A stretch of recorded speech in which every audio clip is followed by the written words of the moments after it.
Okay, so Saturday night, and we're just about in the middle of our 9 days of Dhamma, 25th anniversary of Abhayagiri, honoring our elders, honoring our teachers. It's the end of day 4 today. So I'd say, it's been a wonderful occasion to come together and practice Dhamma together, reflect on Dhamma together, and to recollect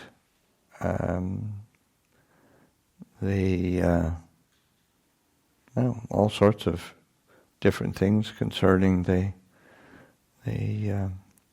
establishing, maintaining the roots of Abhayagiri.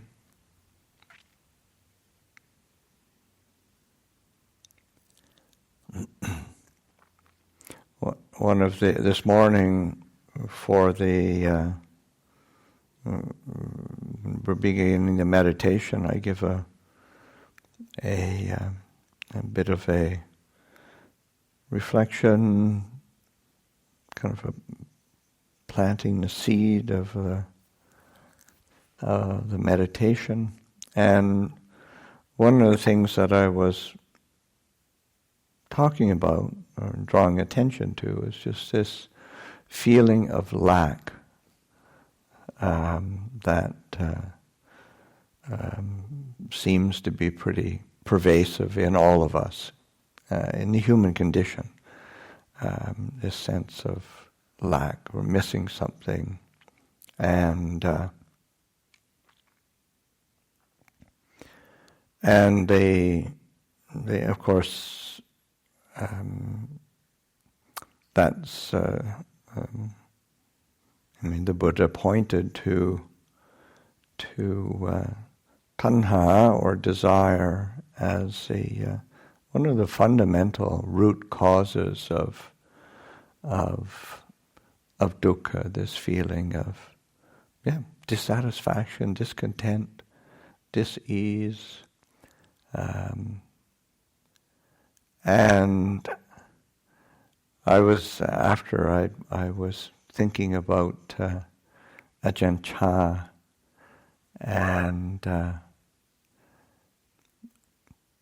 and somebody asked Ajahn Chah one time what how would he define tanha. He was looking for a scholarly definition, and Ajahn Chah he gave this answer in Thai. It was sort of very brief. Arming up, and the person looked. Arming up is like to go around with your mouth open and not close it.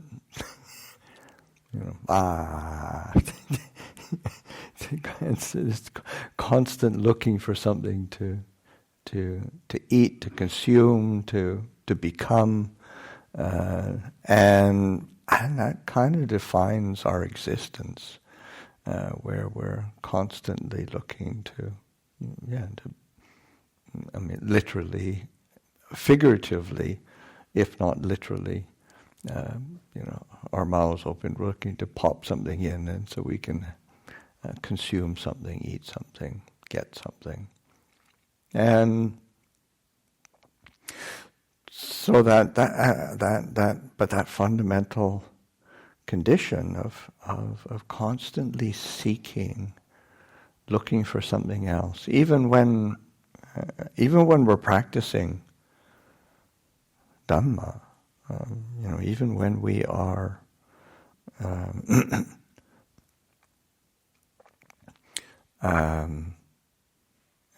of course, our worldly conditioning is certainly that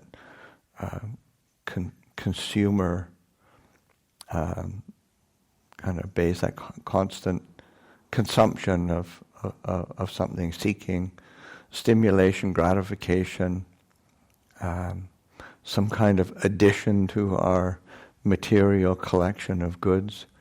But we do the same thing with our, say, like in meditation, we're constantly looking for, not quite satisfied with our our meditation. We feel we need to get a bit more concentration, a bit more insight, a bit more refined states of consciousness. And when is it ever enough? And that so it's just so important to look at that condition of constant seeking, constant feeling of lack, and of course one is to of course to recognize it, because the way our mind works, of course, if you with that image of going around with your mouth open, looking to consume something, and it's just so weird and awkward and stupid that you can't help but, well, at least close your mouth anyway. But but to be able to recognize that underlying seeking and feeling of lack, and a constant attempt to get something else, and whether it's of a material or a spiritual basis, it's sort of the same quality. But it's important to identify that as a cause of suffering. That's why, or this is suffering. That's why the Buddha draws the attention to the Four Noble Truths as this focal point for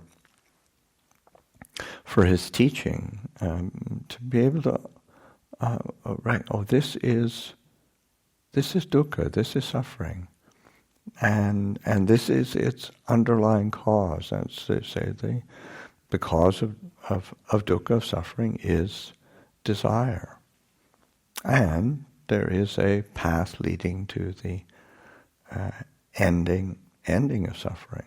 So to be cultivating that, to be developing that. But I think it's also helpful to be lifting up drawing attention to not just trying to get rid of something, but also lifting up like a positive value or a positive aspiration. So that's what the Buddha does that when he talks about, say, like the quality of contentment, and there's a very beautiful sutta where the Buddha talks about the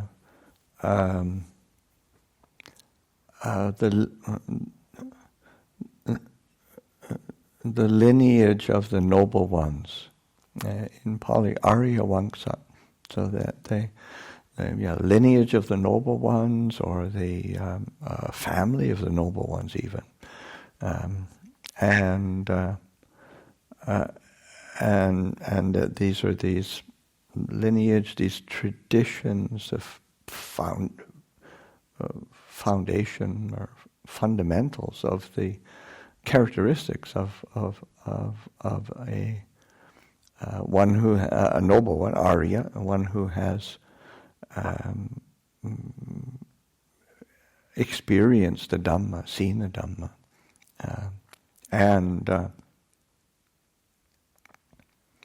and it hinges around contentment, so that the contentment of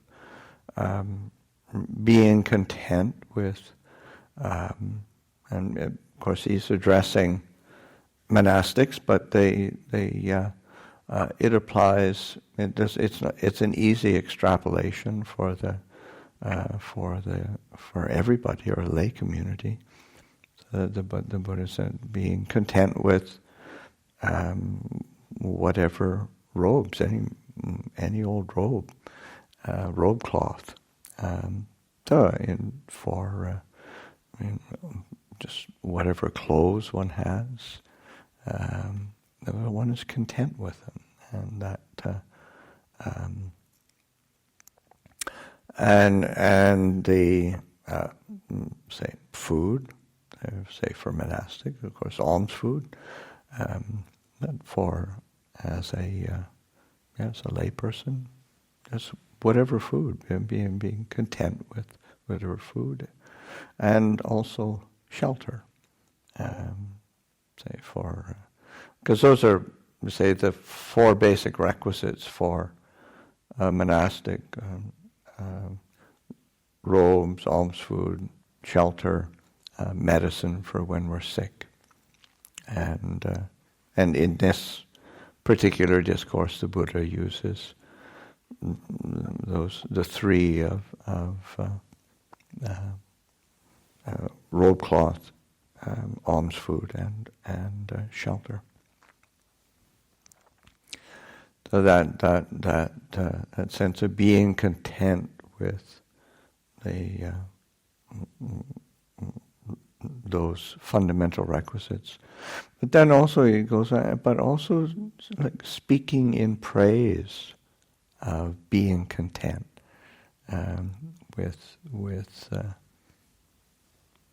broadcloth, with food, with shelter, speaking in praise, so that one is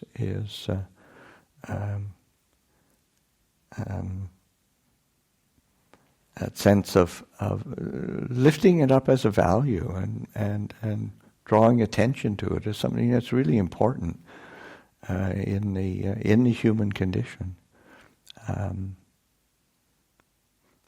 that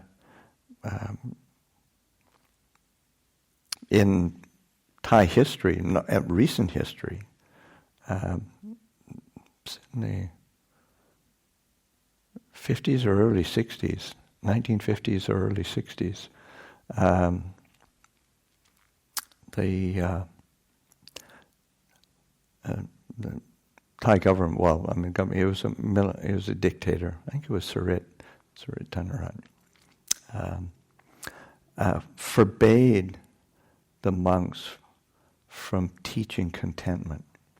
It was actually illegal in Thailand to teach about contentment, and they were made a complete misunderstanding of what contentment is, but thinking that nobody's going to do anything, as if anybody actually pays attention to the monks anyway, But as if the monks are teaching contentment, and then the whole economy is going to collapse. I mean, hardly. But again, in that sense, to actually speak in praise of contentment, because there's, one is the contentment, but then there's all sorts of knock-on benefits that come in terms of harmony, inner harmony, social harmony, a sense of having enough so that one shares with others, and there's all sorts of things that come from that. So that speaking in praise of contentment, because it doesn't. Once one starts developing wholesome mental state, skillful values, it's not limited to just one thing. It moves into all sorts of areas of one's life, so that sense of contentment is a direct, say it's in direct opposition to tendency to kind of competition, competing, hoarding. It's so easy to look at, just say, like in modern contemporary culture right now, and just the amount of resources that are restricted to a very tiny proportion of the population, and and will it ever be enough for them? No, that's no way. All those resources, almost no taxes on all of their money. It's the way it works, but because and you think, well, it's so sad when people, it's sort of like, is a person wealthy because they've got a lot of money? and not at all. I remember one time when we started Wat Nana Chat. It was the very first year of building of Wat Nana Chat, and one of the villagers was teaching several of us how to actually use like these Thai knives, how to carve like our toothwoods and carving things, and then showing us how to actually use real tools, and he made this just sort of off the cuff comment of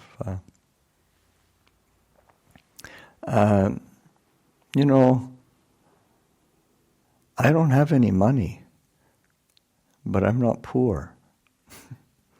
There was this villager he'd been a disciple of Ajahn Chah for a long time, and he was actually the person who would lead the chanting, ask for the precepts, and he said, "Koi bo mingern de koi bo jon." But yeah, no, and it's really something, because somebody is poverty how much money one has. And certainly as monks we don't have any money, and that's a real blessing. There's a wealth and a richness that comes from knowing what is enough. And so that contentment is such an important basis of well-being. And as the Buddha is pointing, this is the kind of like a family trait of the noble ones, the family trait of the Aryas. So that countering of desire, that countering of tanha, with directing attention to what is enough, and it's a really important reflection. So speaking in praise, and also in say with that say because of contentment with the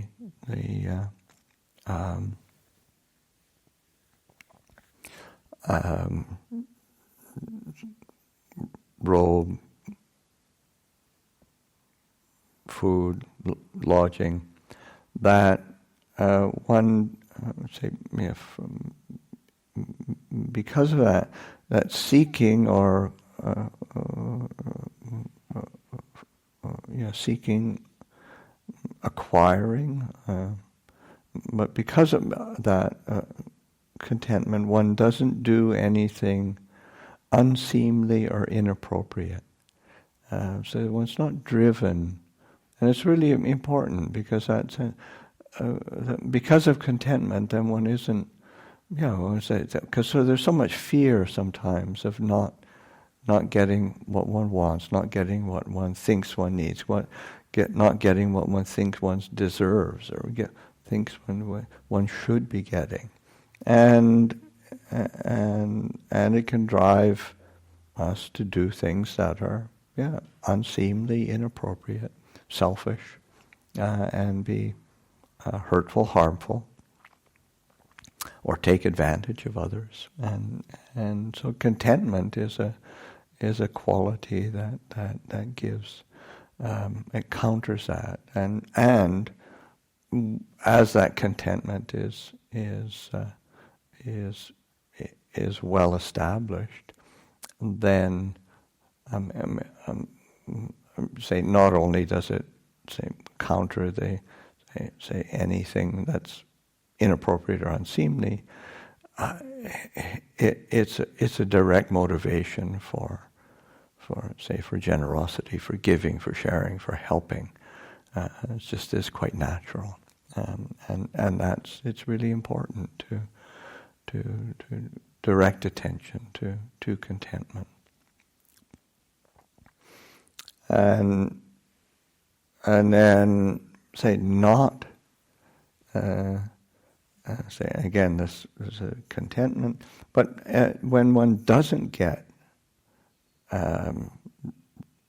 robe cloth and say the clothing, food, shelter that one sort of wants or needs or thinks one did.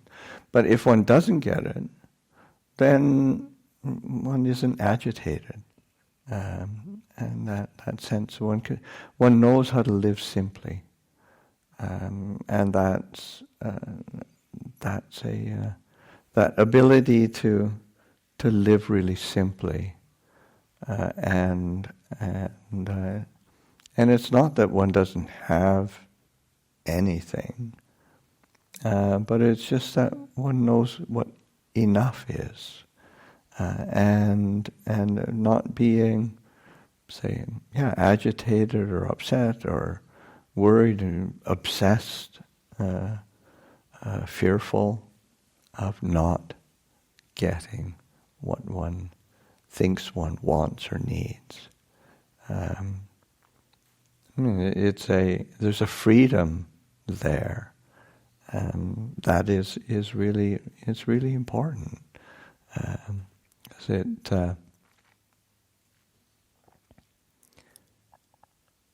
For myself, training in Thailand and training in a time before there was a lot of material development. The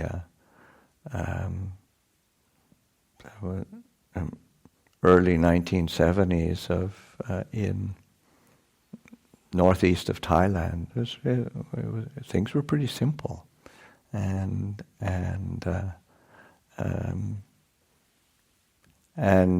to see and live with, and not just live with, but also live dependent on the generosity of people who were not, say, material, didn't have a whole lot of material advantage.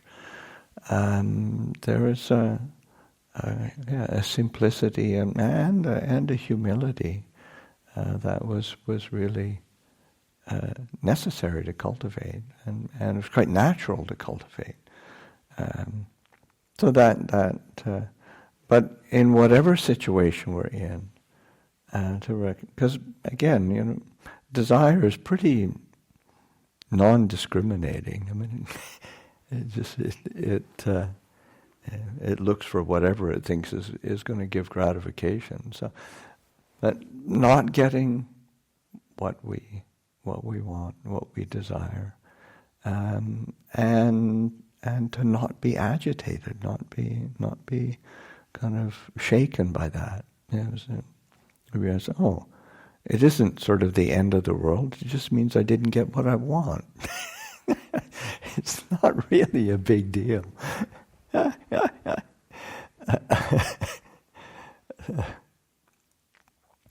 and but then also, even if one gets what one wants, or gets what one desires, gets the requisites, then one uses them skillfully. One uses them frugally. One uses them in a way that is a benefit for oneself, benefit for others. So it's there's that wise attention to the use, and it's because of contentment, and that's so that when one can be not misusing the things that we do acquire, and not being wasteful of the things we do have.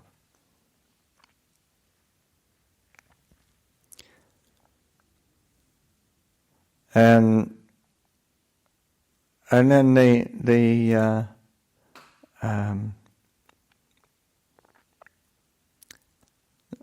other quality that the Buddha points to, which I find again very inspiring, is that because of the contentment that one has, either experiencing or is cultivated, because of that contentment, one doesn't exalt oneself or disparage others. It's sort of like, it's not a sort. It's sort of like, okay, well, this is a real virtue. It's a really good quality. It's a really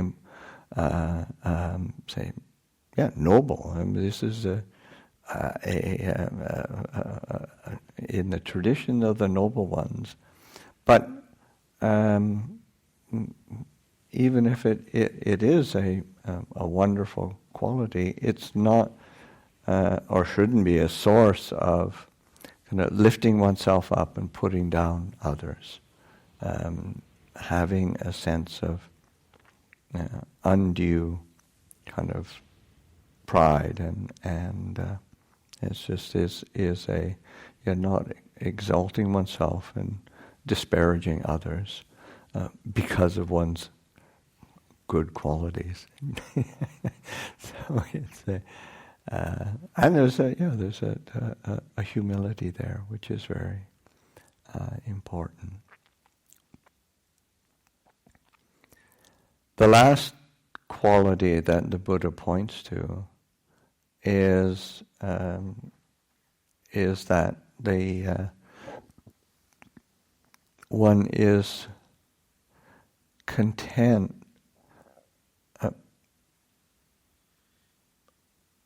with taking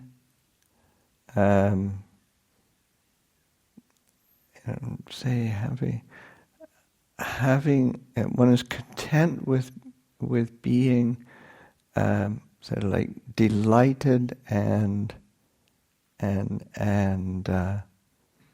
kind of buoyed up by being able to develop wholesome qualities, like being able to develop the good, develop the wholesome, develop the skillful. There's and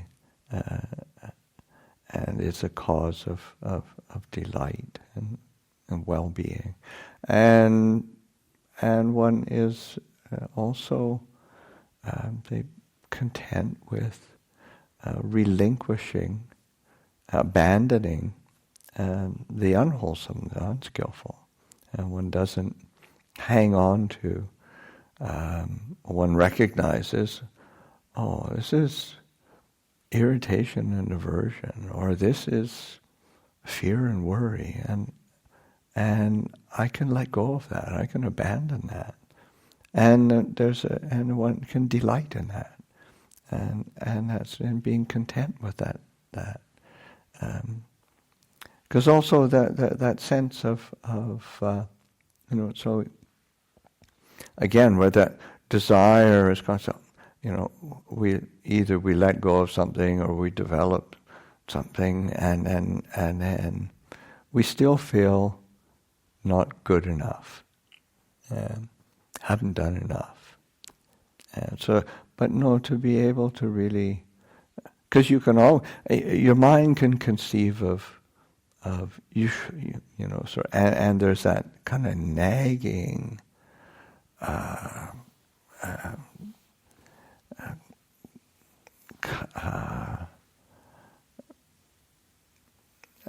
kind of a demon that says, you're never quite good enough. You've never really done it right enough. You've never, or you could have let go of more. You could have abandoned more. You could have, and that's not coming from a place of contentment. So that being able to, take delight in the good that one does do. Take delight in the abandoning and really, even if it's just a little bit. It's like, I remember Ajahn Chah one time telling what Ajahn Viradhammo, Ajahn Viradhammo asking Ajahn Chah about practicing and how much he, feeling that he needed to, practice harder, practice more, and get more development. How to do that, and Ajahn Chah just learn how to be patient. Learn how to practice like an earthworm. You don't have to always know what you're doing or what you're trying to do. Just put your head down and just like be an earthworm and keep going. And I remember Ajahn Chah sort of making this kind of image of mimicking an earthworm under the ground, just going for it. He said, earthworms don't know where they're going. Just keep going. They get lots done.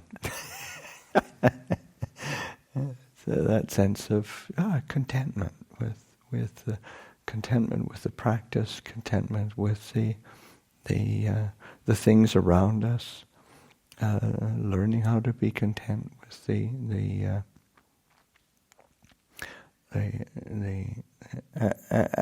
but contentment doesn't mean we don't do anything. It was just like that. This Ajahn said, it's just keep going forward, but and keep practicing, keep doing it. But don't torture yourself over it. It has to be done. Learn how to live simply. Learn how to live comfortably. Learn how to enjoy the sense of it, because contentment brings a lot of joy and well-being. So it's an interesting balance that one needs to pay attention to, and it certainly, that's how, in terms of meditation, that's how the mind settles, how the mind becomes clear. Can we be content with the breath coming in and the breath going out? And when there is a contentment with that present moment awareness, there's a lot of space there, a lot of spaciousness. There's a lot of room for clarity to establish itself. That constant sort of trying to squeeze out a little bit more peace from the mind, a little bit more concentrate, try to get a little bit more samadhi. It's not much room there. It gets very tight. So just learning how to be content with awareness, with clear comprehension, seeing clearly, content with recognizing the true nature of this is how it is. And this is what desire feels like. You're going around with your mouth open all the time. Say, this is being able to look at things from the angle of Dhamma and have recognize that contentment is a critical piece of the tools that allow us to free the heart from causes of dukkha, experience peace, taste freedom. So I'll offer that for reflection this evening.